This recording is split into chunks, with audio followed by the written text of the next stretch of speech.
신율의 뉴스 정면 승부 4부 정면 인터뷰 시작하겠습니다.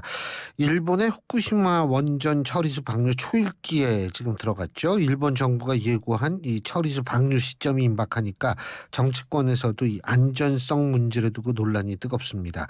이 후쿠시마 문제 오늘 서강대학교 이덕환 화학과 명예교수와 함께 얘기 나눠보겠습니다. 교수님 어서 오십시오. 안녕하세요. 예. 자, 지금 이게 저도 이 처리수라고 지금 표현을 했습니다만 이게 미국도 처리수라고 얘기를 하나요? 우리는 오염수라고 얘기를 하지만 그 바다에 방류하는 물은 알프스 처리수입니다. 알프스요? 알프스라는 정수 장치를 거쳐서 그게 알프스가 정수 장치 이름이군요. 예. 다핵종 제거 장치라고 우리말로 부르는 그냥 가정에서 쓰는 그 정수기하고 같은 기능을 가지고 있습니다. 물론 규모는 훨씬 크고 효율도 크죠. 다핵종이라는 뜻은 뭐예요? 그 지금 오염수는 지금 후쿠시마의 한 1000여 개의 저장 탱크 속에 들어있는 그 냉각수 지하수를 모아놓은 겁니다. 거기에는 한 64종 정도의 방사성 원소들이 들어있는 걸로 알려져 있습니다. 그게 오염수고요. 컨타미네이트 되어 있는 오염수고 그거를 가지고 그 정수기를 이용해서 대형 정수기를 이용해서 충분히 걸러가지고 대부분은 다 걸러내고 탄소 14하고 삼중수소라는 것만 약간 들어있는 게 알프스로 처리한 물이라고 그래서 알프스 트리티드 워터라고 그럽니다. 그리고 이제 최종적으로 방류하는 거는 그거를 다시 또 한 400배 정도로 희석을 시켜서 그중에 들어있는 탄소 14하고 삼중수소, 특히 삼중수소가 문제인데 삼중수소를 방류 기준, 세계 국제적인 방류 기준의 40분의 1 이하로 떨어뜨린 게 실제로 후쿠시마 앞바다로 흘러들어가는 방류수입니다. 그러니까 오염수, 알프스 처리수 그리고 방류수가 들어가 있고 실제로 바다로 흘러들어가는 건 방류수입니다. 그러니까 이제 우리가 오염수라고 얘기를 하는 거는 첫 번째 아무것도 처리하지 않은 게 오염수고, 그렇죠. 그 다음에 이제 그 정수 과정을 거치면 그 다음에는 이제 이게 처리수가 되는 거고, 그 다음에 거기에 그래도 남아있는 삼중수소, 탄소 이런 것들을 희석해 가지고 하는 거는 이제 그 이후에 방류가 되니까 방류수라고 볼 수가 있다. 이 말씀이시네요. 그죠?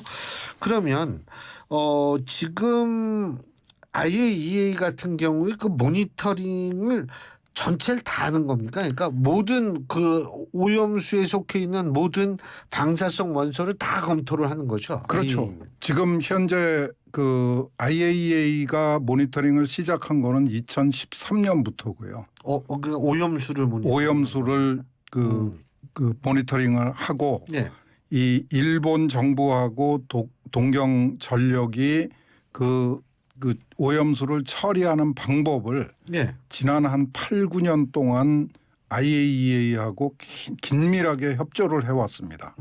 그 과정에서 일본 정부 도쿄전력이 계속해서 정기적으로 IAEA에다가 보고서를 내고 정기적으로 IAEA의 실사단이 와서 실사를 하고 그리고 그 평가를 인터넷에다가 계속 올려놨었습니다. 그리고 최근에 이제 올해부터는 본격적으로 이제 방류의 전 과정을 평가하는 보고서를 지금 한두 달마다 한 번씩 쭉 내고 있습니다. 작년부터. 그래서 최근에 이제 4차 보고서가 나왔습니다. 갖고 오신 게 지금 보고서고요. 이게 지금 IAEA의 홈페이지에 가시면 후쿠시마 오염수 거기서는 알프스 처리수라고 써 있습니다. 알프스 처리수를 처리하는 과정에 대한 그 모든 자료가 그 IAEA도 있고 도쿄전력 홈페이지에도 엄청난 양의 자료가 쌓여 있습니다. 근데 그 IAEA 자료는 결국 일본 자료로 토대로 해서 만든 거죠. 그죠? 자신들이 직접 모니터링한 자료인가요? 가서? 지금은 뭐 지금 방류를 하고 있는 것도 아니고 방류를 준비하고 있는 과정입니다. 예. 그러니까 아무 일도 일어나고 있지 않지요. 그렇죠. 그러니까 그런 그 일본이 어떻게 준비를 해서 어떻게 처리를 해서 어떻게 방류하겠다는 계획을 예. 그 IAEA하고 같이 협의를 하는 과정입니다. 그러니까 같이 협의를 하는 과정. 예, 그런 과정에서 일본 정부가 준비하고 있는 계획에 대해서 IAEA의 한 10여 개국의 전문가들이 어떻게 평가하는가를 담은 자료가 바로 이 보고서입니다. 근데 이제 어쨌든 그러니까 그 오염수를 처리수로 만드는 과정도 IAEA 전문가 그게 뭐 11개 국가인가요? 11개 국가의 태스크포스가 만들어져 있습니다. 그러면 그 사람들이 일본에 가 있는 거죠, 그죠? 아니죠. 일본에 아직은 아무것도 안 하고 아직은 있습니다. 안 하고 있으니까. 예, 그러니까 하면 가는 거죠. 아마 상주를 하게 될지 예. 정기적으로 실사를 하게 될지는 아마 아직 결정되지 않은 걸로 알고 있습니다. 하여간 전 과정을 30년 동안 계속 모니터링 할 것을 예정하고 있고 예. 우리나라 정부가 그거를 IAEA에다도 요구를 해야 되고 예. 일본 정부에도 공개적인 모니터링을 받아달라고 요구를 하는 게 옳습니다. 예. 그러니까 그 공개적 우리나라 따로 한다는 게 아니고 IAEA가 그렇게 해달라고 요구한다라는 말씀이죠. 그렇죠. 우리 지금 이 방류의 과정에서 영향을 걱정하는 나라들이 우리나라만이 아니죠. 그렇죠. 중국도 있고 대만도 있고 뉴질랜드도 있고 미국, 캐나다도 있습니다. 그렇죠. 그러니까 일본 정부가 그 여러 나라의 이해관계 있는 것 필리핀도 같더라고요. 있고 뭐 남태평양에 작은 나라들이 수십 개가 있습니다. 그런데 그 나라들하고 각각 서로 다른 이해관계를 조율을 하는 것보다는 오히려 IAEA를 통해서 통합적으로 협력을 하는 게 훨씬 일본 입장에서도 그렇고 우리나라 입장에서도 좋은 겁니다. 우리는 뭐 다행히 이 원자력에 대해서 상당한 기술력을 가지고 있는 나라지만은 다른 나라들 예를 들어서 뉴질랜드나 사모아나 피지나 이런 나라들은 기술력이 전혀 없습니다. 실사를 하라고 해도 할 능력도 없죠. 예. 그러니까 그런 나라들을 대신해 가지고 IAEA가 관리를 하겠다고 지금 국제적으로 합의가 되어 있는 거고 우리나라는 그 IAEA의 모니터링이 정확하게 성실하게 이루어지도록 촉구하는 입장이 되어야죠. 예. 근데 일각에서는 그 IAEA에 이제 일본이 한 3위 정도 돈을 대고 1위는 미국, 2위는 중국, 3위는 일본인데 그 일본의 영향력, 미국, 일본의 영향이 좀 크다. 뭐 이렇기 때문에 뭐 이게 참 우리 입장에서 볼 때 이게 신뢰를 전적으로 할 수 있느냐 이런 의문을 제기하는 경우도 있는 것 같은데 어떻게 보십니까? 참 부끄럽죠. 정말 이거 방송에서 적절한 말인지 모르겠는데 본인의 수준에서 보는 거죠. IAEA는 1958년에 유엔 산하기구로 출발을 했고요. 원자력의 평화적 이용을 보장하기 위해서 유엔 가입 국가들이 전부 관여되어 있는 거대한 국제기구입니다. 지난 60년 이상 IAEA는 세계적인 권위를 확보해 왔고요. 거기에 이 후쿠시마 사고가 일어나기 직전에 일본 전문가가 IAEA의 사무총장을 지냈었습니다.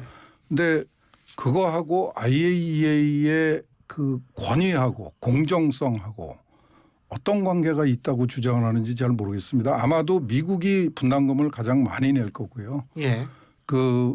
그다음에 아마 중국이 많이 내고 그다음에 일본의 2배더라고요. 예, 일본이 세 번째라고 알고 있는데 국제기구가 190여 개의 나라들이 가입해 있는 활동하고 있는 국제기구가 분담금 많이 내는 나라에 편을 들어줄 거라 하는 생각은 저는 동의를 못 하겠고요. 더 중요한 거는 미국이나 캐나다도 이해 당사자입니다. 지금 후쿠시마의 오염수를 처리한 방류수가 흘러 들어가면은 가장 먼저 가게 되는 게 캐나다, 미국입니다. 그런데 캐나다, 미국이 IAEA가 일본 편을 드는 거를 두고 보고 있을까요? 저는 그거는 좀 부끄러운 지적이라고 생각을 합니다. 우리 사회가 너무 그런 걸 많이 본 셈이죠. 지금 이제 미국, 캐나다 그리고 사실 중국도 당사국인 것 같아요. 그렇습니다. 상하이를 통해 가지고 또 이게 그렇습니다. 그렇게 예. 된다 그러는데 제가 아까 잠깐 여쭤보려다 지나간 부분이 그 정수를 한다 그랬죠. 한 번 정수하면 이게 다 깨끗해지나요? 그렇진 않잖아요. 그 정수기의 성능에 따라 달려 있고 오염수의 오염 수준에 달려 있죠. 예. 우선 좀 강조해서 말씀드려야 될 게 오염수라고 그러니까 이게 굉장히 심하게 오염된 거라고 상상을 저도 그렇게 하시는데 생각하죠. 실제로 사진을 보시면 인터넷에 올라와 있는 후쿠시마 그 오염수 또는 처리수의 사진을 보시면 물탱크 앞에 작업자들이 그냥 평상복을 입고 다니고 있습니다. 방사성 네. 오염물질은 다 아시다시피 피폭을 걱정하지 글쎄요. 않습니까? 떨어져 있어도 피해를 입을 가능성이 있는데 그 오염수 저장 탱크 근처에 바로 인접한 거리에 작업자들이 그냥 평상복을 입고 작업을 하고 그 콘크리트가 막아줘서 그런 거 아니에요? 아니에요. 그냥 철 탱크입니다. 지금 이제 저장되어 있는 오염수의 오염의 정도는 방류 기준은 넘어서고요. 예. 그렇다고 그 인체 위해성을 굉장히 심각하게 위협할 수 있는 수준은 아닙니다. 예를 들어서 거기 지금 문제가 되고 있는 삼중수소가 들어 있는데 예. 그 저장수 그 오염수 132만 톤에 들어 있는 삼중수소의 총량은 3g 정도일 걸로 추정을 하고 있습니다. 예. 이거는 뭐 저 혼자 하는 얘기가 예. 아니라 거의 모든 전문가들이 동의하는 수준입니다. 그러니까 오염수 자체가 이미 굉장히 심하게 오염됐던 그 오염수 그러니까 2011년 12년 사고 전에 당시 사고 직후에 걷잡을 수 없이 어쩔 수 없이 태평양으로 흘러들어갔던 물은 굉장히 심하게 오염이 되어 있었습니다. 그래서 그 당시에 후쿠시마 앞바다에서 수산물도 오염이 된 수산물이 나왔고 예. 그때 흘러들어간 이제 고체 형태의 오염 물질들이 아직도 후쿠시마 앞바다에 있습니다. 그러니까 그 오염 물질 때문에 아직도 후쿠시마 앞바다에서 가끔씩 오염된 수산물이 발견이 되고 있죠. 그런데 지금 지상에 있는 132만 톤의 오염수는 그 후에 지난 이제 그 심한 오염은 다 그 제거가 된 후에 그 이후에 연료봉이 충분히 식은 다음에 흘러나온 지하수들입니다. 그러니까 오염 정도가 처음부터 그렇게 심하지 않았고요. 그 오염의 정도를 지금도 모니터링을 해서 동경 도쿄전력의 홈페이지에 가면은 그 측정치들이 쭉 나와 있습니다. 그거를 신뢰를 할 수가 있나요? 그 측정치들이요? 글쎄요. 그걸 왜 신뢰를 못하겠다고 그러는 건지 저는 그 사람들한테 묻고 싶어요. 제가 또 한 가지. 사실은 일본 국민들 자체도 이거 자신들의 건강과 직결되는 문제 아니겠어요? 그게 아무래도 흘려 자기네 나라에서 흘리는 그렇죠. 거니까. 예. 그 일본 사람들도 불안하기는 우리보다 사실은 훨씬 더 불안하죠. 그렇게 해야죠. 이런 그런데도 이제 그 일본에서 일어난 사고니까 어쩔 수 없이 견디고 있는데 거기에 물론 방류를 반대하는 사람들도 있고 사고 자체에 대해서 불만을 가지고 있는 사람들도 있고 우리하고 뭐 똑같죠. 여론은 여러 가지가 있을 수가 있는데 지금 이제 왜 오염수가 그렇게 오염이 낮은 수준이고 그러면 그냥 넣어놓으면 되지 않느냐 이런 얘기를 하시는 분들이 상당히 많더라고요. 근데 이게 고체 덩어리면은 딱딱한 덩어리면은 얼마든지 가지고 있을 수 있죠. 지하 저정고에다 넣어놓으면 되는데 이게 액체입니다. 물입니다.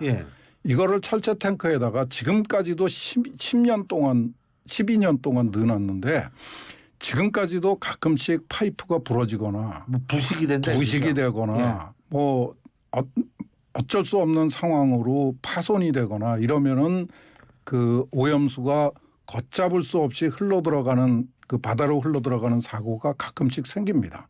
그러니까 그거는 이제 uncontrolled 리크가 되는 거죠. 그거는 훨씬 더 상황이 안 좋습니다. 좋은 거다, 이거죠. 그러니까 지금 IAEA하고 일본이 합의하고 있는 거는 통제된 방류입니다. 충분히 일본 정부가 부담할 수 있는 기술력을 가지고 최대한 처리를 해서 희석을 시켜서 국제적으로 허용되는 방류 기준 이하로 농도를 낮춘 다음에 통제된 방식으로 방류를 하겠다. 이게 지금 목적이죠. 예. 그리고 또 이 132만 톤을 한꺼번에 방류하는 게 아닙니다. 30년 동안 방류하겠다고 매일 일정 양식을 방류하는데 그 양이 하루에 120톤 정도입니다. 120톤이요. 예, 120톤이면은 그냥 한 400명이 하루에 쓰는 수돗물 양 정도입니다. 그러니까 아파트 한 개동 그냥 100가구 정도 있는 한 개 동에서 흘러나오는 하수를 처리해서 희석해서 내보낸다. 이렇게 생각하면은 간단한 얘기고요. 예. 이게 공학적으로 불가능하다는 얘기들을 하는 전문가들이 있더라고요. 왜요? 132만 톤을 200배만 희석을 시키면 2조 7천억 톤이 됩니다. 예. 아, 전체 합하면 예. 물까지 희석하려면 물 합해야 되니까. 예, 그게 불가능하다고 그러는데 그게 아니고 30년 동안 하루에 120톤씩 예. 120톤씩 그 처리를 해서 정수를 해서 그거를 물켜서 내보내겠다는 겁니다. 그러니까 한 번 정수해서 될지 안 되면 두 번, 세 번 할 수도 있는데 그 횟수가 정해져 있는 것이 아니고 처리를 한 다음에 64종의 오염물질 중에 62종을 확인해 봐서 그 농도가 방류 기준 이하로 떨어질 때까지 계속 처리를 하는 겁니다. 예. 그래서 처리수의 그 기준은 62종의 핵종, 방사성 핵종의 농도가 방류 기준 이하인 상태를 만드는 게 알프스 처리의 목적입니다. 아, 그리고 교수님께서 아까 말씀하셨을 때 그 후쿠시마 원전 사고 나왔을 때 그 진짜 그 뭐 사고니까 어떻게 막을 수도 없고 막 그 굉장히 오염된 이 방사성 물질을 포함한 물들이 바다로 다 빠져나갔다는 거 그렇죠. 아닙니까 그때. 그러면 지금 그 돌고 있을 거 아니에요 그게. 그거는 지금 바다에. 태평양 바다로 들어갔고 예. 이제 덩어리로 흘러나간 게 그러니까 원자로가 파괴가 되면서 예. 그 방사성 물질로 오염이 되거나 연료봉이 파손이 돼 가지고 바다로 흘러들어간 조각이 있을 겁니다. 예. 그 근처는 아직도 상당한 오염이 되어 있는데 그거 어떻게 처리가 안 되나요 그러면? 그거를 찾아서 그 회수를 못 하고 있는 상태죠. 그런데 거기서 나온 방사성 물질들은 이미 태평양으로 충분히 흘러 들어갔습니다. 그 태평양에는 70경톤의 물이 있습니다. 예. 바닷물이. 그러니까 132만 톤을 다 거기다가 한꺼번에 쏟아 부어도 5천억 배가 물켜집니다. 그러니까 커피 한 잔을 바다에다 넣어서 5천억 배가 물켜지면은 이건 더 이상 커피가 아니죠. 마찬가지로 오염수도 예. 그 태평양 바닷물에 들어가서 섞이면은 별로 그 걱정할 이유가 없어진다 하는 게 초등학교 과학이고요. 그러니까 그때 그 사고 때 막 나온 물들도 결국은 그건 어떻게 막을 수가 없었으니까 그때 그 이미 다 태평양에 이렇게 흘러 들어갔다. 거기서 수산물을 오염을 시켰고요. 예. 그래서 실제로 그 오염된 그 수산물들을 확인을 했고요. 아하. 그러고 10여 년이 지났습니다. 정확하게 예. 12년이 지났는데 그동안에 이 후쿠시마 오염수가 진한 오염수가 흘러 들어가서 발생한 오염 때문에 그 사람이 피해를 봤다 하는 얘기는 단 한 명도 한 번도 나온 적이 없습니다. 알겠습니다. 그리고 그때는 예. 이 연료봉이 예. 막 2,000도 이상 올라갔었습니다. 지금은 상온으로 식은 상태입니다. 알겠습니다. 어쨌든 저희가 이제 어떻게 대비를 해야 되는지 오늘 여러분의 판단에 도움이 많이 되셨기를 바라겠습니다. 자, 오늘 말씀 여기까지 듣겠습니다. 고맙습니다. 예, 감사합니다.